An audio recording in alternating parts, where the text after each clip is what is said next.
fight. Salut, c'est Decade. Salut, c'est Thunder Geek. On vient de voir La Belle et la Bête et on va vous en parler en 5 points.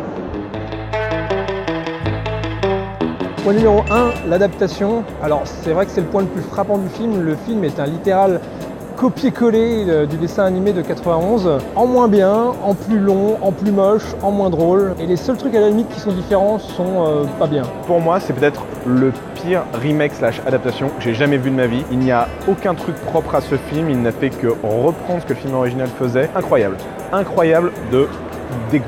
Point numéro 2, la réalisation. Alors faut savoir que c'est réalisé par Bill Condon, le réalisateur des pires Twilight. Il est incapable d'installer une ambiance, c'est filmé avec les orteils, c'est lourd, c'est moche. C'est aussi le réalisateur de Mr. Holmes qui était pas trop mal.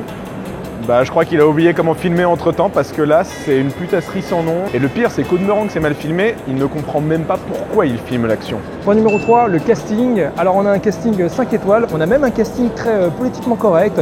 Il y a de la mixité, il y a du LGBT, c'est très sympa.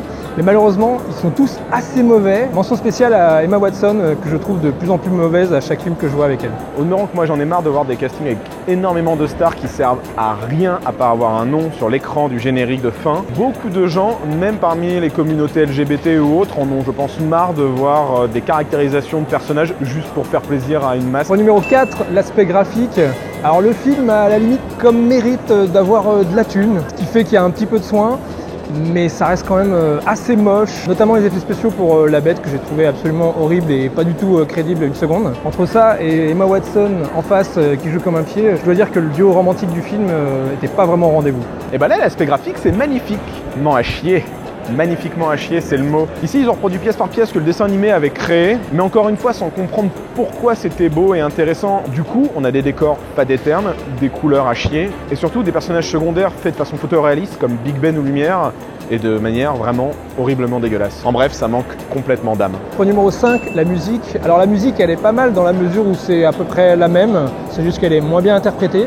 Il y a peut-être quelques chansons en plus qui sont pas trop moches, mais qui sont relativement inutiles à l'histoire. Mais que ne serait un film d'animation Disney sans ses musiques? Et là, c'est une réussite d'il y a 30 ans, puisque Disney Studios a rappelé Alan Menken, le compositeur des musiques et chansons originales, pour réécrire les musiques et chansons d'original d'il y a 30 ans. Aucune créativité, c'en est triste, tellement triste que Alan Menken lui-même a dit qu'il était attristé qu'on le rappelle pour réécrire la même chose. En conclusion, on a vraiment affaire à une copie calque du dessin animé de 91, mais en moins bien à peu près tous les niveaux. Donc si vous connaissez bien le dessin animé de 91, le film mérite 2. Par contre, si on note le film vraiment pour ce qu'il est, sans avoir vu le dessin animé, je noterais 3,5.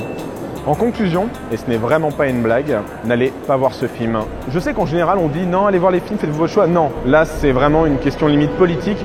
Ça fait trop longtemps qu'on nous propose des remakes à chier où on nous resserre la même soupe. Là, c'est exactement la même soupe. Il n'y a aucune créativité, vous allez payer pour quelque chose que vous connaissez tous par cœur et en moins bien. C'est ça le pire. Du coup, pour moi, c'est même pas un film, c'est quelque chose qui a été mis sur pellicule. Je ne peux pas décemment appeler ça un film. Donc la note qui va avec, c'est une note incroyable mais vraie. C'est 0 sur 10.